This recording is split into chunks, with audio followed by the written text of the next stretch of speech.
Welcome to the Once and Future Authors podcast. I'm Stephanie, and I'm so delighted today to be joined by author Lois Schaffer. Lois's book is just so important. It needs for all of us to not only read it, but to have a conversation about it with friends, with family, and with our community. The purpose of this book is to demonstrate that gun violence has claimed the lives of many people, and we can't possibly open a newspaper or listen to the news without knowing that. Well, Lois's own family has been unfortunately touched by gun violence. And this is not just her story, which she wrote about in her first book, but in this book, she gathered stories from other people, true stories from people around the country whose lives were impacted and changed forever due to the accessibility of guns. Lois's whole life is a mission to change that for the future. And these stories of advocacy, activism, and hope in From Bullet to Bullhorn. So please welcome guest Lois Schaffer. Thanks for being here. Thank you. Thank you so much. Oh, Having from the moment that we met, I am so fortunate to be on the ground floor of many, many books. And this is not to say that some books are not important, but certainly we have, fiction and children's books and books about a million different things that are wonderful and entertaining and even insightful.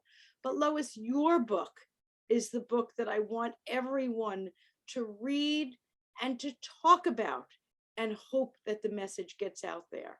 So bring us back a little bit, because I've been fortunate to meet you, but so that our listeners can meet you, and bring us back. Tell us the whole story and how this book came to life. well, I guess I have to go back, many years. I have been a lifelong gun safety advocate. And I live on Long Island. And in 1993, there was the Long Island Railroad Massacre. Carolyn McCarthy, who became a candidate for Congress, her husband was on that train,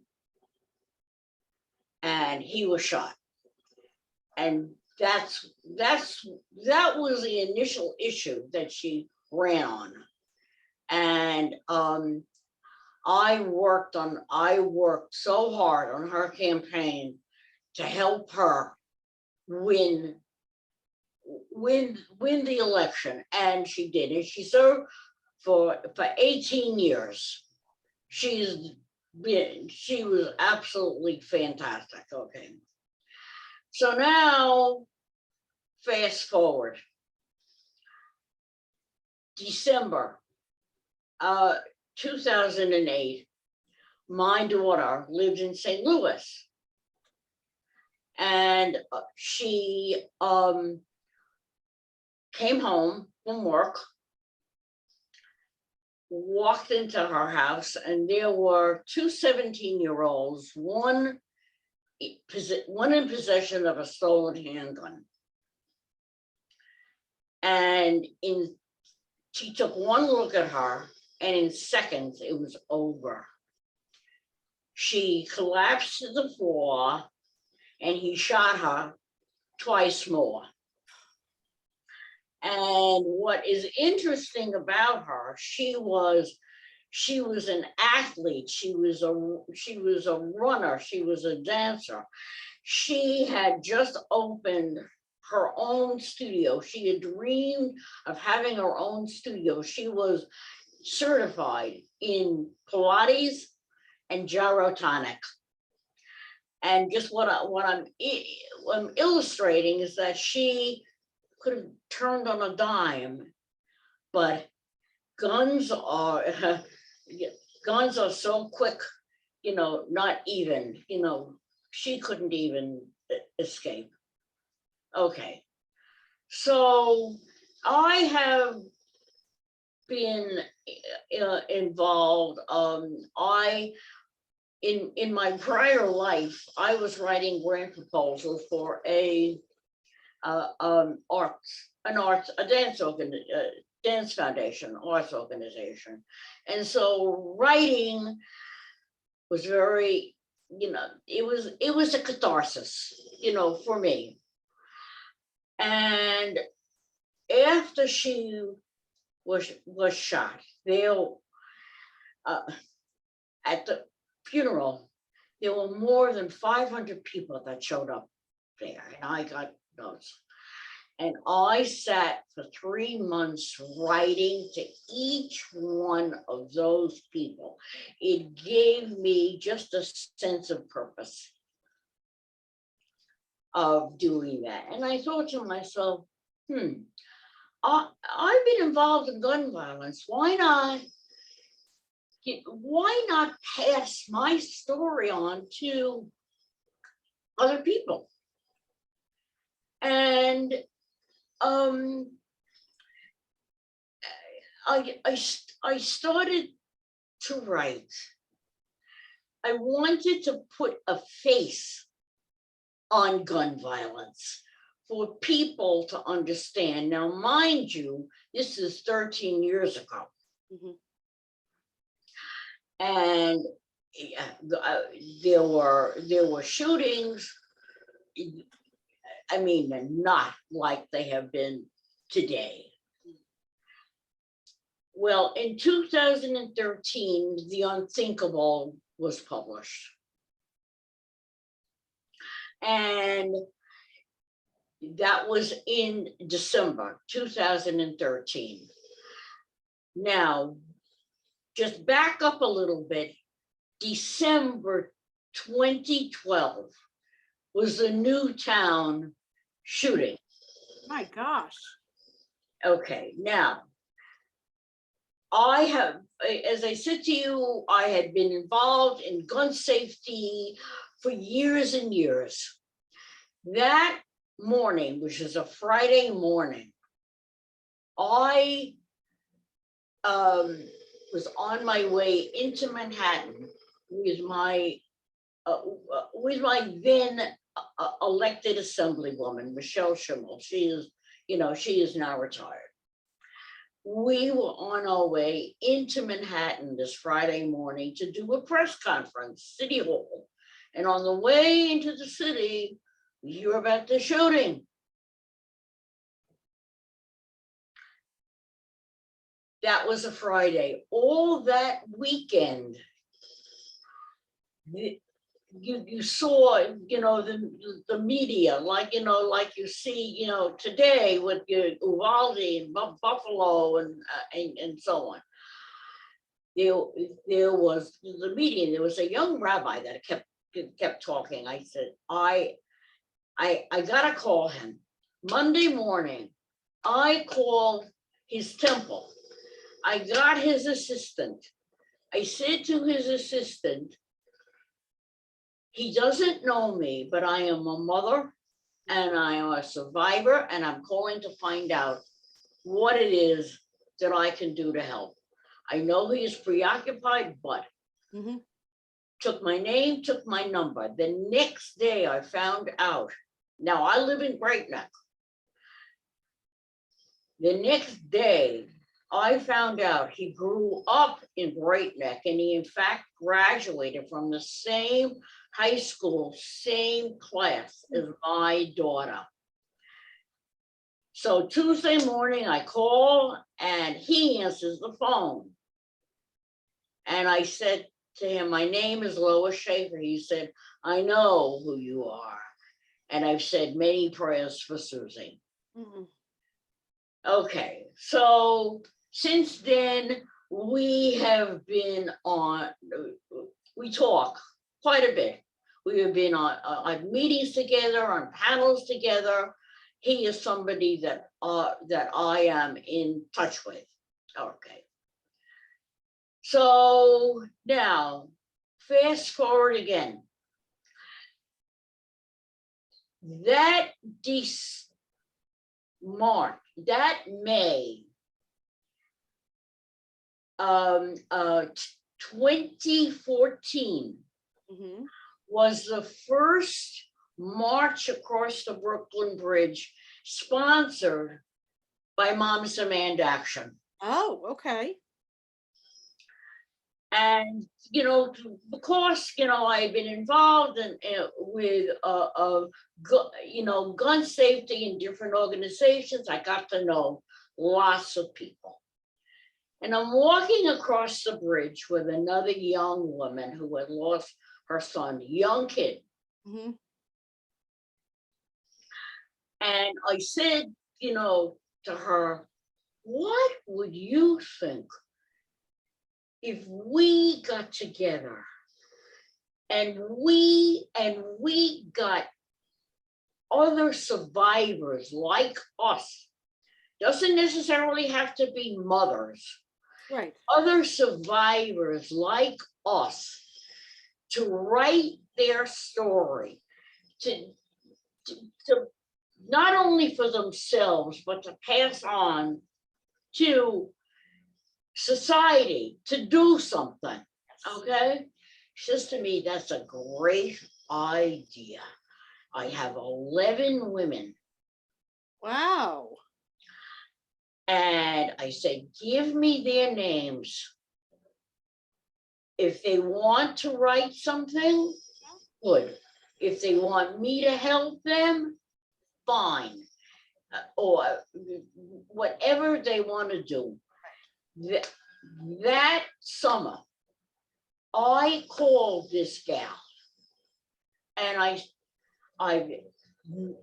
no response. I called her, emailed, what's doing. Well, by fall, I gave up. Mm-hmm. I get it. It is hard. It is. It is. I can't even imagine, Lois. I can't. It is not their. It is not their priority. It was my priority, But but to write it, to go back there, to live through it and write the story. I mean, it's hard to read the stories. I can't imagine for the filmmakers to write the stories. it is they bearing their soul. Yeah. Okay.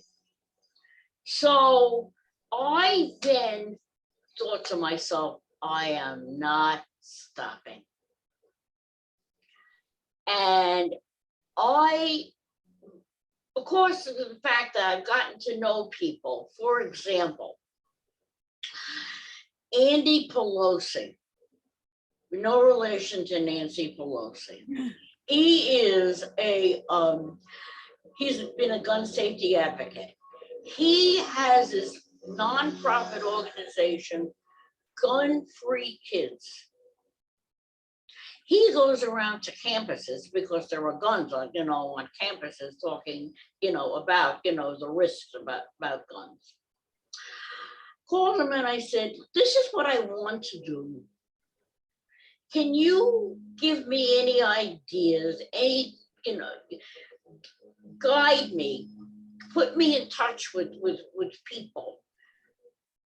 And he said to me, yes, there is an organization, the name has changed. It used to be called Ceasefire USA. Okay. In Washington. He put me in touch with this Julia Wyman, who gave me names of people to contact who have been survivors. Right, right. Some of them responded, Mm-hmm. others don't. I cannot tell you how many people I networked with, tried to get. Now, there are some people that I knew. For example, Joyce Garicki, who was included in the book, her husband also was on that same train as Karen McCarthy's, husband.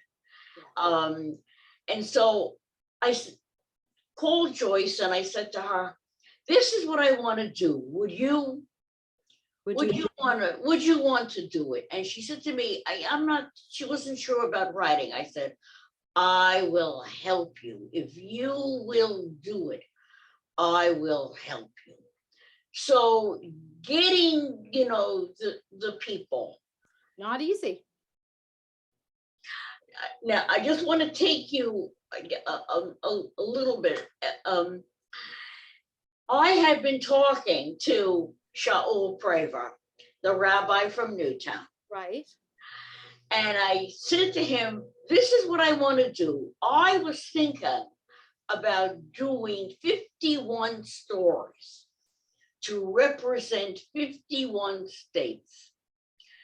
And he then put me in touch with this Elliot Feynman in Chicago, who, like me, had lost his son in 2006. He immediately called Shaul to help him in any way, like I did.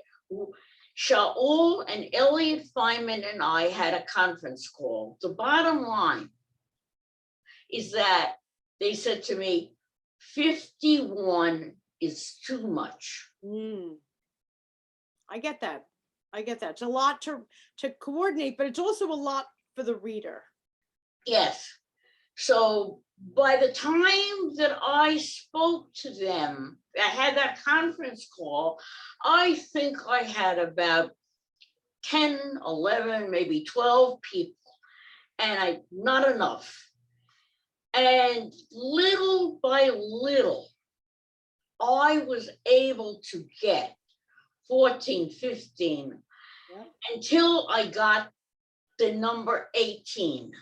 And the number 18 in the Jewish religion is to life, Chai.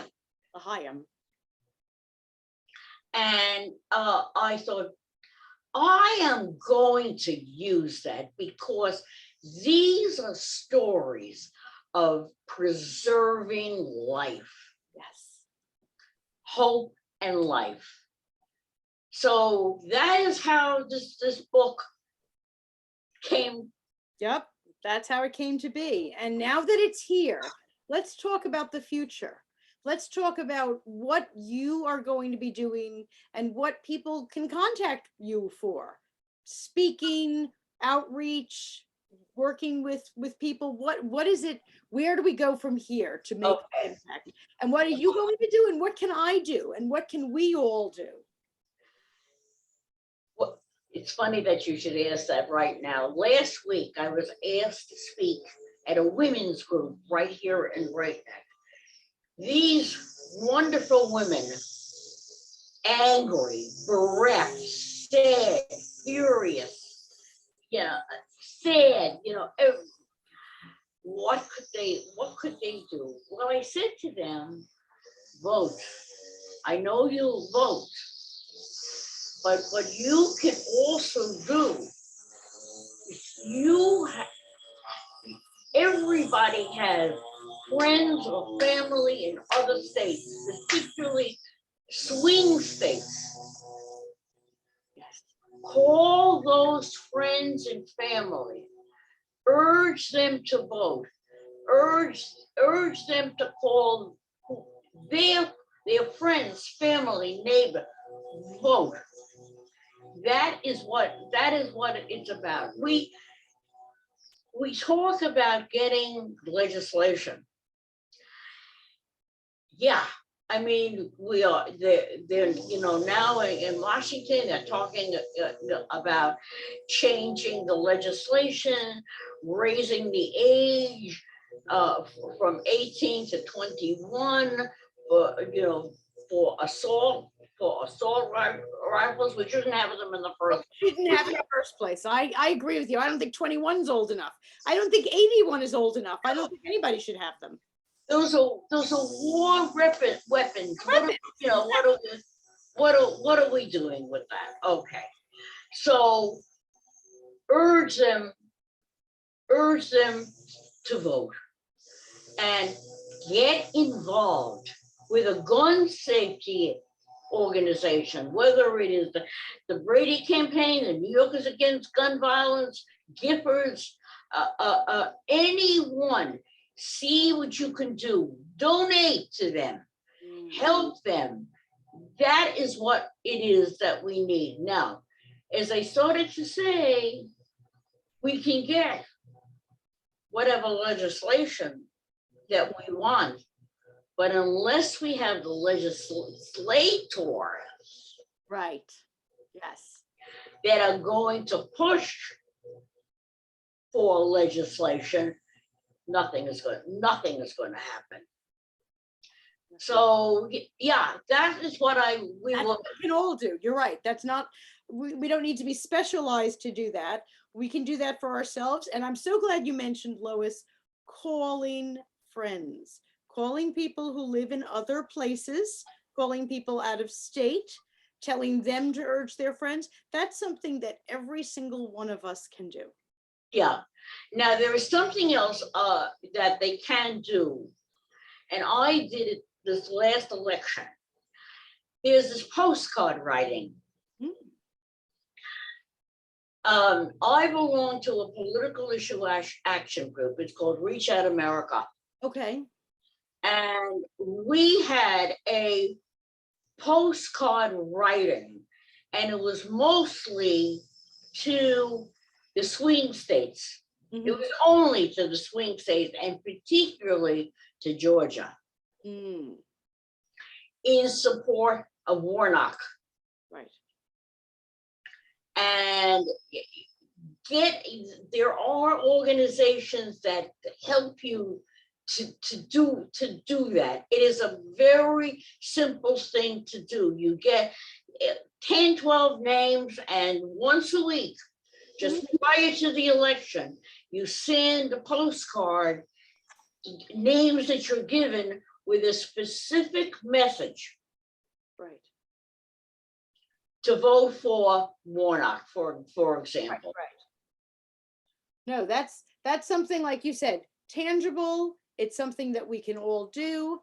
Tell me a little bit about what you're doing. You're in a unique position. You mentioned speaking to a women's group.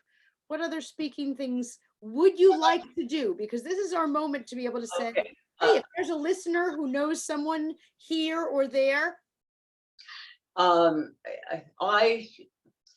I just had a letter published in a local newspaper about gun violence. We gotta do something. Whether pushing for the legislation, Right. And well, even before that, if you push for legislation, to make sure what it is that you are doing, that you are voting for somebody who got an F rating from the NRA. I mean, people have to do their homework. Right. Too. So yeah, yes. So there is letter writing, that they can do. It is just it's voting. Just be aware of what is going on, and we have to be aware more than ever now. You're right. You're absolutely right. And the book and getting those families started, and it gives us another avenue to get that message out.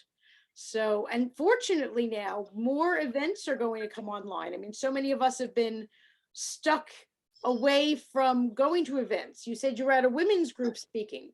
That women's group might not have met for the past 2 years, but now they can, and now you can be there. Yes.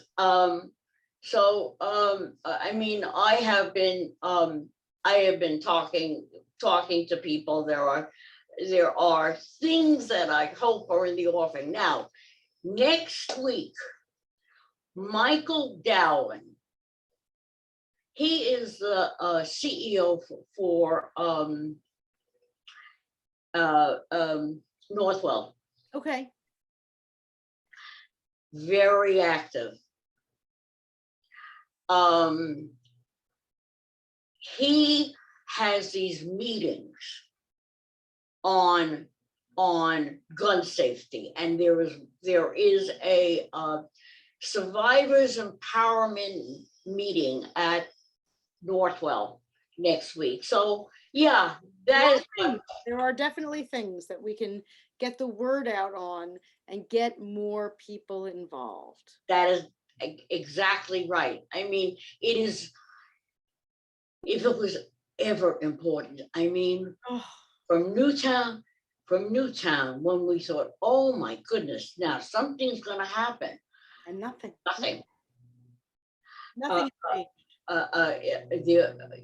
You know, I mean, all of the, you know, the shootings, you know, all over since then, you saw Parkland. Mm-hmm. But now we've just had several more in a row again, and it hasn't ended. There isn't a week that we don't have some sort of a mass shooting, not to mention all of the singular acts. Your daughter, Lois, how many people don't even make it into the newspaper? And yet a family is shattered. Yeah. How many people do we not even know about? Oh, yeah, too many. Too many. We hear the big ones, but every day are singular people. Okay, that is what I'm so glad you brought that up. It is the massacres, the mass shootings that get the press. Yes. But what about, for example, in the book, this Mary Hennings, 2 sons who were shot. Mm-hmm. She was shot. Thank God she is, you know, she is alive. It is this one, that one, and another one that that's not talked about. That's right. That's right. For every massacre, which is horrible, I'm not lowballing the massacres, but there are 10, 20, 100 times as many people and families who are affected by gun violence as happened in the massacre that you don't know about. That is exactly right. Yep. And that's what I have talked about, that you hear. Yes. About, you know, about massacres. They get press, they get books, they get all sorts of things, but gun violence is touching so many more people that you don't know about. And they're regular people. Lois, you're a regular person. You know, it's anybody could be, anybody and anybody could be, you know, could be affected. I mean, look, what about safe storage? For example, there's a kid whose family member has a gun, picks it up, it's not locked or safety stored, picks it up, what's this, and shoots himself.